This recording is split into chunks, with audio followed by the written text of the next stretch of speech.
దీనివల్ల పెద్ద నాటకీయమైన పరిణామాలు ఏమీ రాకపోవచ్చు. ఏదైనా సిబిఐ మళ్ళీ సుప్రీంకోర్టుకి వెళ్తే తప్ప.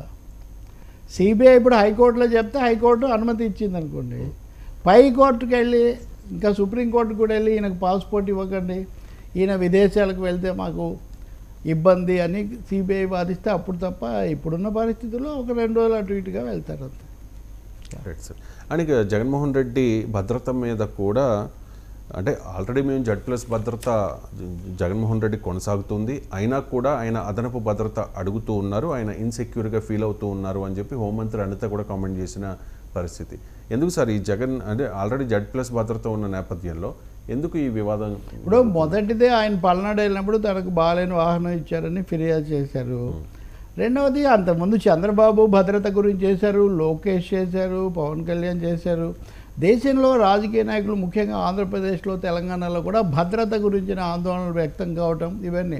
ఉదాహరణకు నిన్న చంద్రబాబు నాయుడు Z++ ఆయన చాలా టాప్ మోస్ట్ భద్రత కలిగి ఇప్పుడు ముఖ్యమంత్రి కూడా, ఇంతకుముందు అంటే ప్రతిపక్ష నాయకుడే, ఆయన రైల్లో అక్కడ బుడమేరు చెకింగ్కు దానికి వెళ్తూ ఉంటే అక్కడ ఆయనకు త్రుటిలో తప్పిన ప్రాణాపాయం అని మీడియా అంతట్లో హెడ్డింగ్ కనిపిస్తుంది. అది ఏమో అంత లేదు అని వైసీపీ వాళ్ళు చెప్తారు, దాన్ని నేను వదిలేస్తాను. చూసాను సార్, అది మనం విజువల్స్ కూడా ఇస్తూ ఉన్నాం. జస్ట్ నాకు తెలిసి ఒక 50 సెంటీమీటర్స్ దూరం కూడా ఉండదు ట్రైన్కి చంద్రబాబు నాయుడు గారు. నేను అందుకే ఆ జడ్జిమెంట్లోకి నేను పోవడం లేదు. రైల్లో వెళ్ళటానికి ముందు ఈ రైల్వే పట్టాల పక్కన ఒక చిన్న మార్గం వేస్తారు మనుషులు నడవడానికి, దాని మీద ఆయన ఉంటున్నారు, ఇక్కడ రైలు పోయినట్టుగా ఉంది. ఇక్కడ క్వశ్చన్ ఏమంటే నేను అదే దాని గురించి చెప్తున్నా. Z++ కేటగిరీలో ఉన్న ఒక సీనియర్ ముఖ్యమంత్రి అక్కడికి వెళ్తుంటే మరి వాళ్ళు అక్కడికి రైలు వస్తుంది అది ముప్పు అని వాళ్ళు ఎందుకు చెప్పలేదు? అంటే ఈ నిబంధనలు కనుక అంత గొప్పగా పాటించడమే జరుగుతుంటే, వీడికి అంత ప్రాధాన్యత ఉంటే ఆయన తప్పించుకున్నాడు, ప్రజల సేవలో ఉన్నాడు, ఆయన్ని మనం మెచ్చుకుందాం, అభినందిద్దాం, అది వేరే విషయం. కానీ అసలు ఈ భద్రతా నియమాలకు ఏమాత్రం ప్రాక్టికల్గా విలువ ఉంది? విలువ ఉంటే రైల్వే వాళ్ళు పాటించలేదా? రైలు ఇక్కడ వస్తుంది మీ భద్రతకు ముప్పు అని సంబంధిత అధికారులు హెచ్చరించలేదా?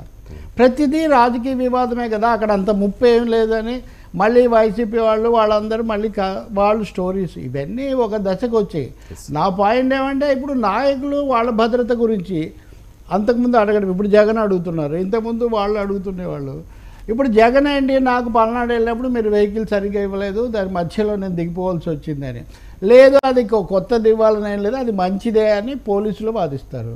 ఇక్కడ తేలింది ఏంటంటే ప్రతిపక్ష నాయకుడు కూడా కాదు ఆయన చట్టబద్ధంగా, ఎమ్మెల్యే అంటున్నారు. ఓకే, ఎమ్మెల్యేలు అందరూ ఎమ్మెల్యే అనంత మాత్రాన ఒక మనిషికి ఎమ్మెల్యే అనేదే కనుక చులకన పదమేం కాదు. నిజానికి మన రాజకీయాల్లో మన మీడియా నీతిలో ఎమ్మెల్యే పులివెందుల ఎమ్మెల్యే అంటే అదేదో తక్కువ అన్నట్టుగా. ఓకే కానీ అది పెద్ద సమస్య కాదు. కానీ నా పాయింట్ ఏమంటే ఆయన నాకు భద్రత లేదని ఆయన మళ్ళీ కోర్టుకు వెళ్ళారు. కోర్టుకు వెళ్తే కోర్టు రివ్యూ కమిటీని అడిగింది. ఇటువైపున ప్రభుత్వం తరఫునేమో మేము అన్నీ కల్పించాము, అంతకుముందు ఉన్నటువంటిది ఉండదని వాళ్ళు చెప్తున్నారు. రివ్యూ కమిటీ అంటే భద్రతా సమీక్ష కమిటీ మాత్రం ఆయన Z+ కేటగిరీ భద్రత Z+ కేటగిరీకి అర్హుడు, Z కేటగిరీకి మేము అది కల్పించాము అని వాళ్ళు చెప్తున్నారు. 58 మంది ఉంటారు అని. ఇంకొక వైపున కనుక చూస్తేనేమో ఐ థింక్ 2-6 పోలీసులు చెప్పారు. సో వీటన్నిటి మధ్యలో కోర్టు సమన్వయం చేసి నేను తుది తీర్పిస్తానని వాళ్ళు ఏదో చెప్పారు. కాబట్టి భద్రత అనేది అందరికీ, ఎమ్మెల్యేలకు మాజీ ఎమ్మెల్యేలకు కూడా పూర్తి భద్రత ఉండాలని మనం కోరుకుంటాం. రవిశంకర్కైనా భద్రత ఉండాలని కోరుకుంటాం, కానీ భద్రత అక్కర్లేదు అని ఎవరు చెప్తారు? కాబట్టి ఈ భద్రతా విషయాలను, నాయకుల భద్రత, దాన్ని ఒక రాజకీయ అంశంగా చేయటం వల్ల ఏమీ ఉపయోగం లేదు. అది ఎక్స్పర్ట్స్కు భద్రత, ఇది థ్రెట్ పర్సెప్షన్ అంటారు, దాన్ని అంచనా వేసే వాళ్ళకు దాన్ని వదిలేయాలి తప్ప భద్రత అనేదాన్ని ఒక రాజకీయ అంశంగా కానీ, లేదంటే అదే ప్రిస్టేజ్కి సంబంధించి ఎక్కువ మంది భద్రత ఉంటే ఎక్కువ ప్రిస్టేజ్, తక్కువ మంది ఉంటే తక్కువ, ఇవన్నీ కూడా నిరాధారమైనటువంటి అభిప్రాయాలు తప్ప ఇంకోటి కాదు. ఐ థింక్ న్యాయస్థానం అందుకే ఒక బ్యాలెన్స్డ్ పిక్చర్ తీసుకోవడానికి వాళ్ళు ప్రయత్నిస్తున్నట్టుగా ఉన్నారు. జగన్కు భద్రతా విషయంలో ప్రభుత్వం ఏమీ ఆరోపణలకు అవకాశం ఇవ్వదు అని నేను భావిస్తున్నాను. Yeah right sir.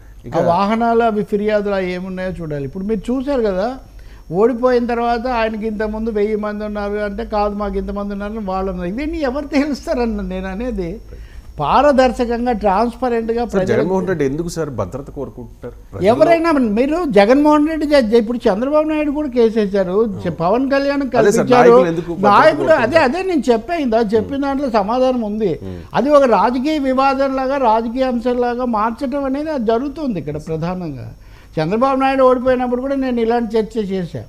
అప్పుడు విమానాశ్రయంలో ఆయన మామూలుగా చెక్ చేశారు, ఇది చాలా తప్పు అది ఇది అంటే మరి నిబంధనల ప్రకారం తప్పు అయితే కోర్టు తప్పకుండా తప్పని చెప్తుంది కదా. తర్వాత ఆయనకు మళ్ళీ కేంద్రం కూడా జోక్యం చేసుకొని భద్రత పునరుద్ధరించింది. కాబట్టి భద్రతా విషయాలు అనేవి చట్టబద్ధ నిబంధనల ప్రకారం జరగాలి తప్ప వాటిని వివాదంగా మార్చుకోకూడదు. అది ఎందుకు మారుస్తున్నారంటే దురదృష్టం. అది ఒక విధంగా ప్రభుత్వం కావాలని తగ్గించిందని వీళ్ళు ఆరోపించటము, నువ్వు అదనంగా కోరుకుంటున్నావని వాళ్ళు ఖండించటము, ఇంతకంటే నీకు రాదని చెప్పడం, ఇవన్నీ వీళ్ళ పనులు కాదండి. ఇవన్నీ పోలీసులు, అదే ప్రధానమంత్రి అయితే ఎన్ఎస్జీ, లేకపోతే ఇంకొకటి. ఇప్పుడు ఉదాహరణకు మోదీ ప్రభుత్వం వచ్చిన తర్వాత సోనియా గాంధీ ఆ కుటుంబానికి ఉన్న భద్రతను బాగా తగ్గించారు. అంతకుముందు చాలా రోజులు ఉన్నదాన్ని. రాజకీయం అయిపోతుంది ఇక్కడ. నాయకుల భద్రత ఏ పార్టీ నాయకులైనా ప్రజా జీవితంలో ముఖ్య పాత్ర వహించే వాళ్లకు తగిన భద్రత ఉండటం అనేది దేశానికి శ్రేయస్కరం. ఇంకో సమస్య కూడా ఉంది మన దేశంలో. ఒక మాజీ ప్రధానమంత్రి రాజీవ్ గాంధీ మాజీ ప్రధానిగా ఉన్నప్పుడు ఆయన హత్యకు గురయ్యాడు, ఘోరమైన హత్యకు. ప్రధానమంత్రి హత్యకు గురయ్యారు ఈ దేశంలో చూస్తే కనుక. కాబట్టి మనకు చేదు అనుభవాలు చాలా ఉన్నాయి మన దేశానికి. భద్రతా విషయాల్లో ఎలాంటి ఎవరికైనా రాజీ లేకుండా ఉండటం అనేది చాలా అవసరం.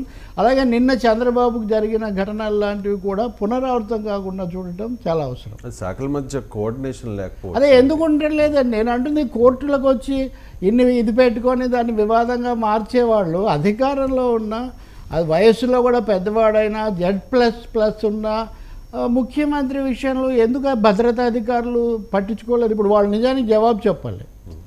తప్పిన పెను ప్రమాదం అంటున్నప్పుడు దాని మీద ఎవరు జవాబు చెప్పాలి? ఇప్పటివరకు వాళ్ళు ఏం మాట్లాడరు. అందుకనే ప్రతిదీ అల్టిమేట్గా రాజకీయ వివాదం కింద మార్చబడుతుంది దేశంలో. అదే దురదృష్టకరమైంది. Right sir. కూటమి నాయకులు పదే పదే జగన్మోహన్ రెడ్డి చాలా సెల్ఫిష్, ఆయన భద్రత కోసం పదే అడుగుతూ ఉన్నారు.